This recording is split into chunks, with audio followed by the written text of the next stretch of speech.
দেখো আজকে আমরা ষষ্ঠ শ্রেণী তথ্য সাজানো ও বিচার কোষে দেখি 13 পেজ 146 147 থেকে আজকে আমরা তিনটে প্রশ্ন দেখাবো 3, 6 এবং 7।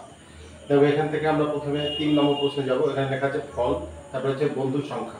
ফল আপেল, পেয়ারা, কলা, শসা, আঙুর। তার বন্ধুর সংখ্যা দেওয়া আছে দেখো 4, 6, 2, 3, 5। এরপর লেখা আছে আমরা এখানে একটা স্তম্ভ চিত্র দেখাবো। দেখো এই প্রশ্নতে বলেছে স্তম্ভ চিত্র অঙ্কন করতে হবে। তো প্রথমে আমরা এইভাবে একটা দাগ কেটে নিলাম, দেখ তোমরা জানো একটা উলম্বভাবে একটা অনুভূমিকভাবে। এবার দেখো এখানে আমরা লিখবো পরিসংখ্যা অর্থাৎ বন্ধুর সংখ্যা, আর এটা হবে ফলের নাম। দেখো আপেল, পেয়ারা, কলা, শসা, আঙুর, এইভাবে ফলের নামগুলো দেওয়া হলো। এবার বন্ধুর সংখ্যা 2, 3, 4, 5, 6 এইভাবে পরপর পরপর আমরা সাজালাম। এবার প্রথমে দেখো এখানে আপেল দেওয়া আছে, আপেল 4, তাহলে আপেল সংখ্যা 4, এটা 4-এর সঙ্গে আমরা আপেলটাকে স্তম্ভ চিত্র অঙ্কন করলাম, দেখতে পাচ্ছ। এবার পেয়ারা 6, পেয়ারাটা 6-এর সঙ্গে আমরা অঙ্কন করলাম স্তম্ভ চিত্র। এবার কলাটা 2, দেখো কলা 2-এর সঙ্গে কলা আমরা অঙ্কন করলাম।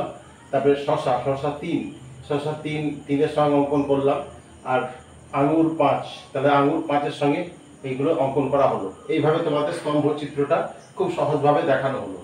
এবার দেখো 6 নম্বর প্রশ্ন। 6 নম্বর প্রশ্নে এখানে বিষয়, এখানে ছাত্রছাত্রীর সংখ্যা। বিষয় বাংলা, অঙ্ক, ইংরেজি, পরিবেশ, হাতের কাজ, এইভাবে দেওয়া আছে। এবার সাবজেক্ট অনুযায়ী দেখো ছাত্রছাত্রীর সংখ্যা অর্থাৎ পরিসংখ্যা দেওয়া আছে। বাংলা 30, অঙ্ক 25, ইংরাজি 25, পরিবেশ 30, হাতের কাজ 40, এইভাবে ছাত্রছাত্রীর সংখ্যাগুলো দেওয়া আছে। এখানে আমরা দেখো একইভাবে স্তম্ভচিত্র অঙ্কন করব। এইভাবে একটা উলম্বভাবে একটা অনুভূমিকভাবে আমরা একটা দাগ কেটে নেব। কেটে নেওয়ার পর দেখো এখানে আমরা ছাত্রছাত্রীর সংখ্যাটা দেখাবো। ছাত্রছাত্রীর সংখ্যা 25, 30, 40, 25, 30, 40 এইভাবে আমরা দেখাবো। আর এখানে দেখো আমরা সাবজেক্টগুলো দেখাবো, বিষয়গুলো। দেখো সাবজেক্টগুলো আমরা এখানে দেখিয়েছি বাংলা, অঙ্ক, ইংরেজি, পরিবেশ, হাতের কাজ, এইভাবে আমরা এখানে দেখাবো। এবার দেখতে পাচ্ছ তোমরা এখান থেকে আমরা প্রথমে এইভাবে আমরা অঙ্কন করে নিচ্ছি 25, 30, 40। তো প্রথমে আমরা এখানে দেখাবো বাংলা ছাত্রছাত্রীর সংখ্যা 30। তা দেখো বাংলা ছাত্রছাত্রীর সংখ্যা 30-এর সঙ্গে আমরা বাংলাটাকে অঙ্কন করেছি, এইভাবে স্তম্ভচিত্র দেখাচ্ছি। তারপর দেখো অঙ্কটা দেওয়া আছে 25, দেখো 25-এর সঙ্গে আমরা অঙ্কটা দেখাচ্ছি। তারপরে আছে ইংরেজি আছে 25, দেখো ইংরেজি 25 দেখাচ্ছি আমরা।